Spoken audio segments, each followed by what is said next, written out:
दलित बस्ती वो जगह है जहाँ विकास सबसे अंतिम में पहुँचता है।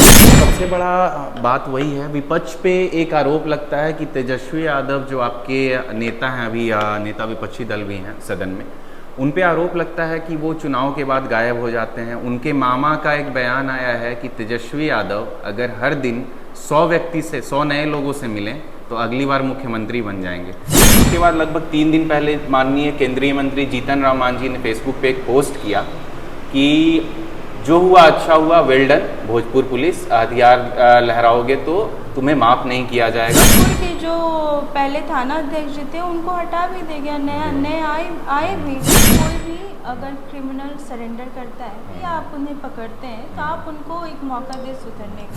मोदी जी जो गरीब हैं, जो दलित हैं, जिनको आज तक शुद्ध पानी तक का नसीब नहीं हुआ और इस गर्मी में, इस तपती धूप में मजबूर है, जहाँ जानवर भी पानी पी रहा है वहाँ का पानी इंसान भी पी रहा है। तेजस्वी यादव, वो तो यूथ है।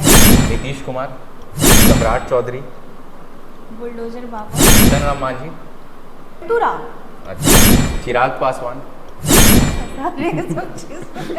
बहुत सारे राशन कार्ड बिना किसी कारण के काट दिए गए हैं। तो कोई इनकाउंटर राज लाना चाह रहे हैं सम्राट चौधरी। लालू जी ने हमें बसाने का काम किया और ये डबल इंजन की सरकार हमें तोड़ने का काम कर रही है, हमें सड़क पे लाने का काम कर रही है। पूरे देश में आप देख लीजिए जिस तरीके से बीजेपी हाईजैक कर रही है हर राज्य के लोकल पार्टी। नमस्कार दोस्तों, मैं रोशन कुमार बिहार स्तंभ से, और इस वक्त मेरे साथ मौजूद हैं बाराचट्टी विधानसभा क्षेत्र से राष्ट्रीय जनता दल की पूर्व प्रत्याशी, विधानसभा 2025 के चुनाव की माननीय श्रीमती तनुश्री कुमारी। इस वक्त मैं इनके पास मौजूद हूं। जनता के कुछ सवाल हैं, बिहार में चल रहे करंट मुद्दों पे इनसे बात करेंगे। अभी जो राजनीतिक हालात हैं, जो आजकल बिहार की कानून व्यवस्था है, उन सारे मुद्दों पे इनसे बात करेंगे। इनसे सवाल पूछने का हक तो हमारा नहीं है, सवाल क्योंकि सत्ता पक्ष से पूछा जाता है। ये विपक्ष में है और इस बार के विधानसभा चुनाव में दूसरे स्थान पे रही थी 8,893 वोट से। ज्योति देवी अभी की यहाँ की विधायिका हैं। सबसे पहले बहुत बहुत स्वागत आपका मैम। धन्यवाद। और मैं आपके चैनल के सभी दर्शकों को मेरा नमस्कार। सबसे पहला हमारा क्वेश्चन रहेगा कि अभी आपका दिनचर्या क्या रहता है? आप जैसे कि 2025 का चुनाव हार गई थी, तो हारने के बाद क्या मोटिवेशन है कि आप अभी आपका पब्लिक के बीच में आना जाना लग रहा है या फिर घर पे रहती हैं? चुनाव के टाइम में हम जनता लोग से एक वादा किए थे जी कि चुनाव का परिणाम चाहे जो भी हो, चाहे हम हारे या हम जीत के आए, हम आप लोग के बीच रहेंगे और आप लोग के सेवा में हमेशा तत्पर रहेंगे। और वही जो हम वादा किए थे वो हम निभा भी रहे हैं। हम हमेशा लोगों के बीच में हैं, कुछ भी होता है जहाँ भी लोग बुलाते हैं हम जाते हैं उन लोग के बीच में, सुख हो दुख हो उन लोग के साथ रहते हैं। और जो आपने मोटिवेशन की जो बात की, ऑब्वियसली चुनाव हारने के बाद एक लोग डिमोटिवेट हो जाता है कि अरे यार चुनाव हार गए, अब 5 साल बाद अब क्या करें 5 साल तक। लेकिन जो मुझे बाराचट्टी विधानसभा की जनता लोग ने जो मुझे प्यार दिया और जो आज भी प्यार दे रहे हैं, मैं उस प्यार से मैं बहुत मोटिवेट फील करती हूँ। मुझे ऐसा लगता ही नहीं है कि मैं हारी हुई हूँ, ये सच बात है। उन्होंने हमेशा अभी आज तक भी मुझे कभी ये महसूस नहीं होने दिया है कि हम एक हारे हुए प्रत्याशी हैं। हमेशा ऐसा लगता है कि नहीं, हम ही इन लोग के विधायक हैं, हम ही जीत के आए हैं, और उस तरीके से वो लोग सम्मान भी देते हैं। तो मैं इस बात के लिए मैं बाराचट्टी विधानसभा की सारी जनता को मैं आभार व्यक्त करती हूँ। बहुत बहुत धन्यवाद। ये आप लोग का प्यार है जो आज हम आप लोग के बीच में है। मतलब आप अभी विधायक नहीं हैं, फिर भी जनता आपके पास समस्या लेके आती है, तो क्या आप पहल लेती हैं उन समस्याओं को निदान करने के लिए? आप अपने स्तर से क्या करती हैं? जी बिल्कुल, जहाँ तक हम लोग का पहुँच होता है, जहाँ तक हम लोग कर सकते हैं, हम लोग कोशिश करते हैं कि वो सारी समस्या का हल हो सके। और जो नहीं भी हो पाता है फिर भी, लेकिन हम लोग उनके साथ खड़े रहते हैं। अभी हाल में ही ग्राम रक्षा दल का एक सभा हुआ था, एक कार्यक्रम हुआ था सुलेबटा मैदान में। तो उस सभा में मुझे पता चला कि हमारे युवा काफ़ी समय से संघर्ष कर रहे हैं, लेकिन सरकार उनकी सुन नहीं रही है। और मैंने आज तक यहाँ की जो माननीय विधायक है, मैंने कभी उनसे भी ये सब के बारे में कभी चर्चा या कभी उन्होंने सदन में ये आवाज़ उठाई हो, है ना, तो ये कभी सुनने को नहीं मिला है। बहुत आश्चर्य की बात है। अगर युवा आगे बढ़ेंगे तभी हमारा देश आगे बढ़ेगा, क्योंकि वो हमारे भविष्य इस देश के, ये बिहार के, तो उस पर ध्यान देना बहुत ज़्यादा ज़रूरी है। तो मैंने उनसे उस दिन वादा भी किया कि जो हर संभव जो भी हो पाएगा हम उनके लिए खड़े, उनके साथ संघर्ष करने के लिए उनके साथ हैं, और जहाँ तक मेरे से हो पाएगा हम उनकी आवाज़ों को पहुँचाने का काम करेंगे। बिल्कुल। अभी सबसे बड़ा बात वही है, विपक्ष पे एक आरोप लगता है कि तेजस्वी यादव जो आपके नेता हैं, अभी नेता विपक्षी दल भी हैं सदन में, उन पे आरोप लगता है कि वो चुनाव के बाद गायब हो जाते हैं। उनके मामा का एक बयान आया है कि तेजस्वी यादव अगर हर दिन 100 नए लोगों से मिलें तो अगली बार मुख्यमंत्री बन जाएंगे। तो आप मिलती हैं, आप युवा नेता हैं, तो आपको क्या ये आरोप सही है कि वो नहीं मिलते हैं चुनाव के बाद, मतलब एक्टिव नहीं रहते हैं चुनाव के बाद? नहीं, मैं ये चीज़ से अग्री नहीं करती हूँ एक्चुअली। मैं बिहार में, मुझे ऐसा लगता है कि अगर सबसे ज़्यादा उनके कार्यकर्ता या कोई विधायक से भी अगर ज़्यादा कोई अगर एक्टिव है, या अभी सरकार में भी जितने भी नेता हैं, अगर कोई भी इसमें पूरे बिहार में अगर कोई एक ऐसा फेस हो जो सबसे ज़्यादा एक्टिव, जो लोगों के बीच हमेशा सुख दुख में रहते हैं और सबसे ज़्यादा मतलब कार्यक्रम में भी जाते हैं या रखते हैं, वो हमारे नेता तेजस्वी यादव जी हैं। उनसे एक्टिव और उनमें जो जुनून, उनमें जो जोश है, ये किसी में देखने को नहीं मिलता है। ये और उनका जो ये वो जो करते हैं ना, वो इतनी जो मेहनत कर रहे हैं, वो सारी चीज़ भी हम लोग को काफ़ी मोटिवेट करती है। और हम लोग को भी लगता है कि हम लोग का भी फिर मन करता है, यार क्या हम लोग का नेता इतना मेहनत कर रहा है और हम लोग घर में बैठ के रोटी तोड़ रहे हैं, हम लोग भी चलो मेहनत कर रहे हैं। तो एक वो चीज़ उनसे आता है, बहुत मोटिवेशन मिलता है। बिल्कुल। थोड़ा सा अतीत के पन्नों में चलेंगे। आखिर ऐसा क्या वजह हो गया इस विधानसभा चुनाव में कि आपकी पार्टी सिर्फ 25 सीटों पे सिमट गई? आप क्या देखती हैं? आपकी पार्टी ने एनालिसिस किया होगा, बहुत क्लोज मार्जिन से कई सीटों पे हार हुई है, तो उसका क्या आप लोगों ने क्या निष्कर्ष निकाला? देखिए, निष्कर्ष हम लोगों ने तो, हमें पहले ही पता था कि हम लोग को तो लग रहा था कि हम लोग चुनाव जीत रहे हैं और हमारी सरकार भी बन रही है। लेकिन जिस तरीके से अमित शाह जी जहाँ सारा काम छोड़ छाड़ के पटना में जो बैठे हुए थे होटल में, और वो वहीं से जो सारा चीज़ कर रहे थे, मतलब उसी होटल से सारा चीज़ सेटिंग कर सारा जो सेटिंग कर रहे थे, तो हम लोग को समझ में उसी समय हो गया था कि ये लोग कुछ करने वाले हैं। इसलिए लगातार चुनाव के टाइम में हम लोग का वीसी होता था तेजस्वी जी के साथ कि हम लोग को किस तरीके से हम लोग को अवेयर रहना है ताकि कुछ गलत ना हो या कुछ अन्याय ना हो। लेकिन उसके बावजूद भी वो लोग अपने इसमें कामयाब रहे। और ये बात ऐसा नहीं है कि हम लोग सिर्फ बिहार में हार गए इसलिए हम लोग बोल रहे हैं, या पूरे देश में आप देख लीजिए जिस तरीके से बीजेपी हाईजैक कर रही है हर राज्य के लोकल पार्टी को, बंगाल में तो टीएमसी को खत्म करने की कोशिश है। जी बिल्कुल, उनका यही है, उनका ये मकसद है कि आने वाले समय में देश में बस एक ही पार्टी रहे, वो बीजेपी। सारे पार्टी को, जितनी भी पार्टी उनसे संगठन में आके या उनसे अलाइन करके जो लड़ती हैं, जो उनको सपोर्ट करती हैं, वो सबको वो ख़त्म कर रहे हैं। आप इस समय आप देख लीजिए अभी वर्तमान में किस तरीके से नीतीश जी के नाम पे लोगों से वोट लिया गया, यहाँ पे सरकार बनाया गया। ठीक है, उनको पता था कि बीजेपी का अगर फेस रहेगा मुख्यमंत्री में तो सरकार नहीं बन पाएगी। तेजस्वी यादव ने तो शायद चुनाव में भविष्यवाणी भी कर दी थी कि 6 महीने के मुख्यमंत्री हैं नीतीश कुमार। बिल्कुल, क्योंकि उनको पता होता है, हम लोग को अंदर की चीज़ें इन्फॉर्मेशन मिल रही होती है ना कि आगे क्या होने वाला है, वो लोग क्या सोच रहे हैं, नहीं सोच रहे, आगे क्या स्टेप लेने वाले हैं। तो उसी प्रकार से तो आप देख लीजिए किस तरीके से नीतीश जी को साइड किया गया, उनकी पार्टी को विलुप्त किया गया, और अभी आए दिन उनके जो बेटे हो गए हैं उनके ऊपर भी जो रील्स बिल्कुल, बन वो तो रहे हैं, अभी छवि खराब पूरा करने की जो कोशिश बिहार की जा रही है। उसके वजह से बिहार के स्वास्थ्य मंत्री हैं, अभी रिसेंटली योगा डे पे उनका हाँ। एक वीडियो वायरल हुआ, तो वो पूरे जिस देश में ट्रोल किया तरीके जा से रहा है। ट्रोल किया जाता है, ये सिर्फ बिहार में नहीं पूरे देश के मतलब उन पे लोग वीडियो बना रहे हैं, तो आपको क्या लगता है ये लोग कौन कर रहा है? बीजेपी इसके पीछे है क्या? बिल्कुल, मतलब उनके बेटे को भी खत्म कर देना उनके है। बेटे को भी खत्म, क्योंकि उनको पता है कि जो भी अगर अभी भी अगर मतलब कि सपोर्ट कर रही है जेडीयू जेडीयू, तो बस कि भाई उनका एक शर्त था कि भाई वो नहीं है तो उनके बेटे को लाया जाए, तो बेटा है तभी उनके पास समर्थन है उस पार्टी का, नहीं रहेगा तो वो भी ख़त्म हो जाएगा।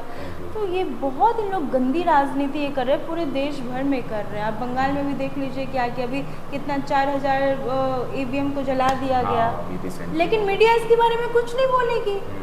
मीडिया भी यही उन्हीं लोग के साथ है, लेकिन जिस दिन मीडिया के बच्चों के साथ अगर कल कुछ हो ना तो वो रोए ना फिर कैमरा में आके। अभी रिसेंटली बिहार में कानून व्यवस्था पे बहुत सारे सवाल उठ रहे हैं।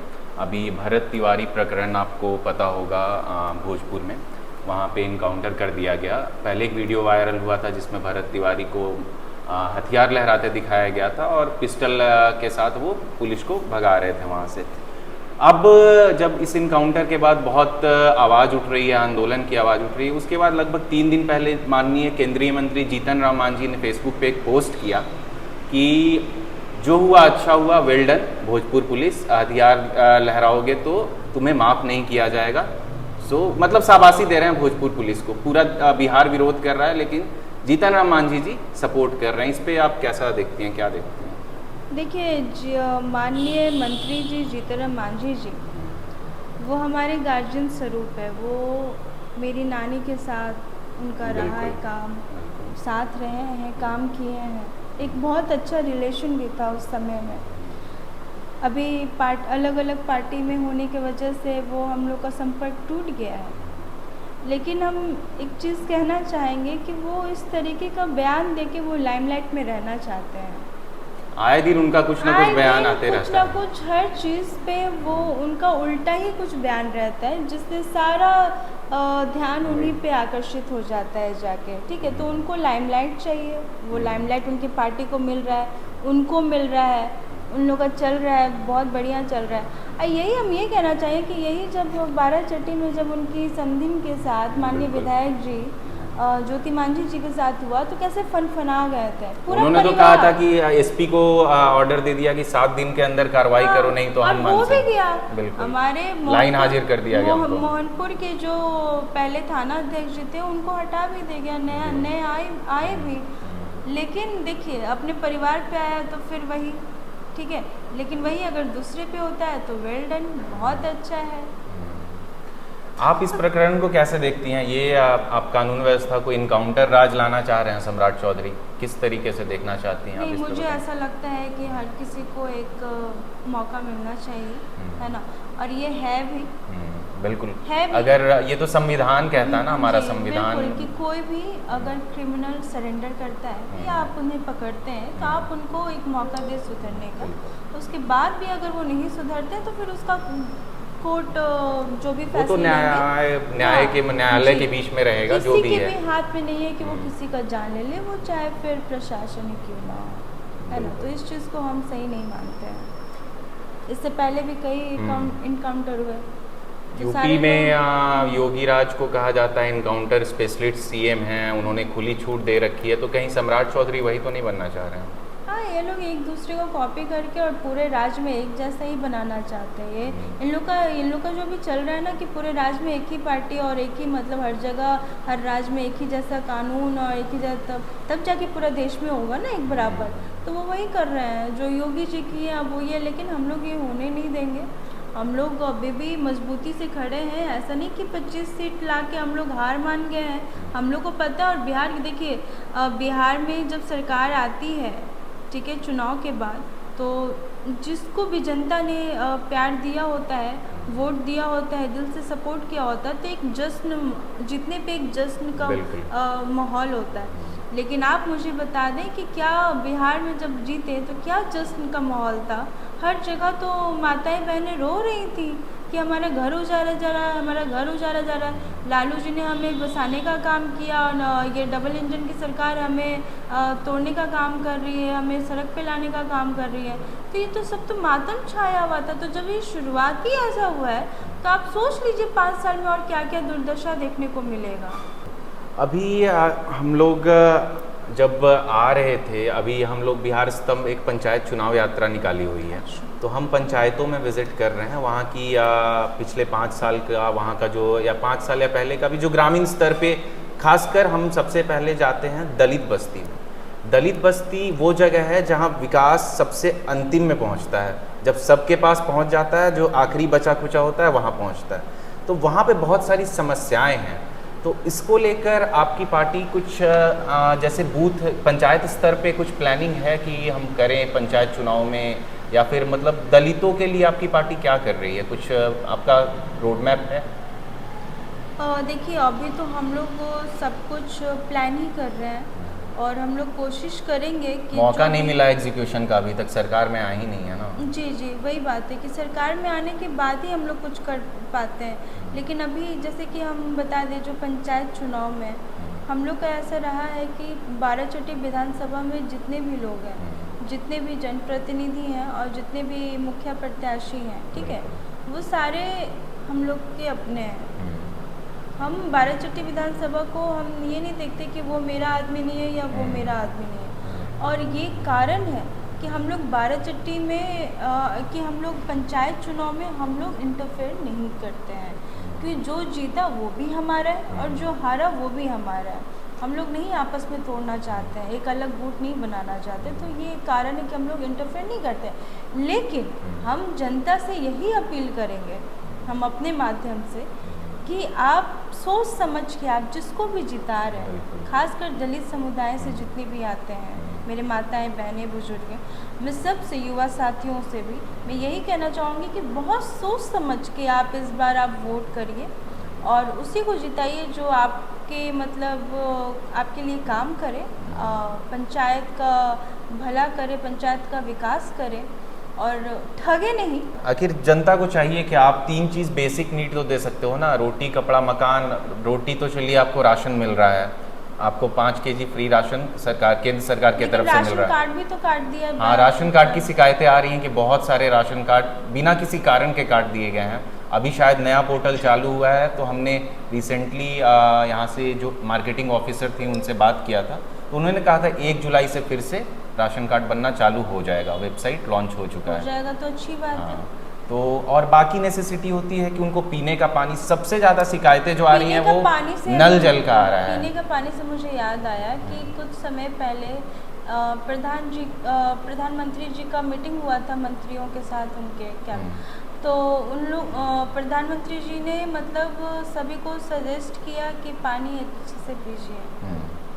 ठीक है, मंत्रियों को तो अब भाई उनको क्या कमी है, सही बात, वो तो आप नहीं भी बोलिएगा तो उन लोग अपना ख्याल रखेंगे, उन लोग अपना ख्याल रखने में कोई कमी नहीं छोड़ते हैं, अपना ही अपना परिवार का। लेकिन हम कहना चाहेंगे कि मोदी जी जो गरीब हैं, जो दलित हैं, जिनको आज तक शुद्ध पानी तक का नसीब नहीं हुआ और इस गर्मी में, इस तपती धूप में मजबूर है, जहाँ जानवर भी पानी पी रहा है वहाँ का पानी इंसान भी पी रहा है, वैसे लोग का क्या, उसका जवाबदेही कौन है? उसके लिए क्यों नहीं कुछ नहीं? अभी नल जल का बहुत एक, हम ये नहीं कहेंगे बहुत अच्छा प्रोजेक्ट था ये, लेकिन वो ग्राउंड पे नहीं दिख रहा है। ग्राउंड पे हम लोग बहुत ग्राउंड पे घूम रहे हैं, उसका बहुत ही मतलब हम चुनाव से पहले भी जब हम घूम रहे थे तो पता चला कि नल जल के नाम पे लोगों को कितना ठगा गया।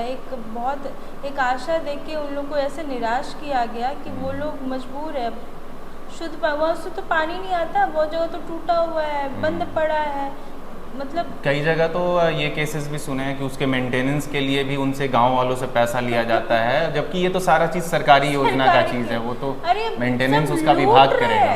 सब लूट रहे हैं यहाँ पे। बिहार की जो स्थिति हो चुकी है, अभी भले सब अंधभक्त बन के बैठे हुए हैं, उनको सच्चाई नहीं दिखती है, वो बात अलग है, क्या बोले, हम लोग समझा ही सकते, हम लोग बोल ही सकते। तेजस्वी जी इतना घूम घूम के लोगों को जो अभी की जो सरकार है, जो बीजेपी की जो एजेंडा है, वो जो वहाँ तो बोले कि ये लोग कितना गलत राजनीति कर रहा है, ये लोग कितना छल कपट कर रहा है हम लोग के साथ, कितना बताने का काम किए हैं, लेकिन लोग समझते हैं इस चीज़ को ऐसा नहीं। लेकिन अगर ये लोग बेईमानी पे उतर जाए, अब इनके पास, हम लोग लड़ाई किसी पार्टी से नहीं लड़ रहे थे चुनाव में, हम लोग सरकार से डायरेक्ट लड़ रहे थे चुनाव में, हम लोग को सरकार से था सब। बताइए प्रधानमंत्री जी अमित शाह ये सब आके यहाँ पे मतलब एकदम, अमित शाह तो मतलब पूरा धरना ही दे देते। दिल्ली में बम ब्लास्ट होता है मेट्रो के पास, उधर का कोई ध्यान नहीं और सबका ध्यान इधर है। तो जो ये सब किया धरा मीडिया वाले लोग का है।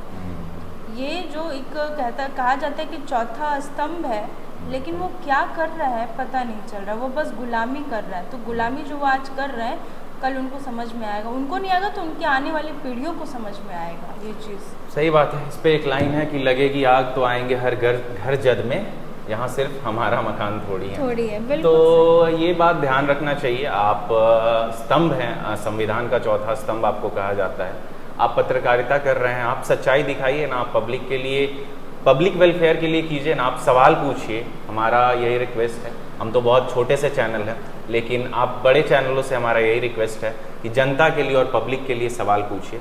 अभी एक थोड़ा सा हम लोग रैपिड फायर राउंड करेंगे मैम। आप 4-5 बिहार के और केंद्र के नेताओं का नाम लूँगा मैं, उनको आप एक वर्ड में डिस्क्राइब कीजिए, आप क्या मानती हैं। सबसे पहले आप ही के पार्टी के नेता तेजस्वी यादव। वो तो यूथ आइकन है। अच्छा। नीतीश कुमार। हम सबके गार्जियन हैं, उनके लिए कुछ नहीं बोल सकते हैं। सम्राट चौधरी। बुलडोजर बाबा। अच्छा। जीतन राम मांझी। पलटू राम। अच्छा, पलटू राम तो नया नाम दे रही है, नीतीश कुमार को कहा जाता था। नहीं, ये है असल अच्छा। में ये है। अच्छा। हाँ, ये कहीं भी सत्ता पाने के लिए या अब तो पार्टी वो बना ली है अपना, तो जब देखते हैं कि जहाँ फायदा है, जिसकी सरकार बननी है उसके तरफ वो ढल जाता है। मौसम वैज्ञानिक कहा जाता था पहले रामविलास पासवान को, अब उनका जगह ले लिया है जीतन राम मांझी जी। अच्छा। चिराग पासवान। हवाई वाले राजनीति है, उनके लिए मुझे नहीं पता क्या वर्ड यूज़ करें। एक आखिरी नाम, नीतीश कुमार के बेटे निशांत कुमार। क्यों फंसा रहे हैं सब चीज़। चलिए, तो अभी हमारे साथ मौजूद थी तनुश्री कुमारी, बाराचट्टी विधानसभा से राष्ट्रीय जनता दल की पूर्व प्रत्याशी विधायक की, और हमने बात की बिहार के विभिन्न मुद्दों पे, और आपके बीच इन्होंने अपनी राय रखी। और आपका इस वीडियो देखने के लिए बहुत बहुत धन्यवाद। मैं रोशन कुमार, आप देख रहे थे बिहार स्तंभ।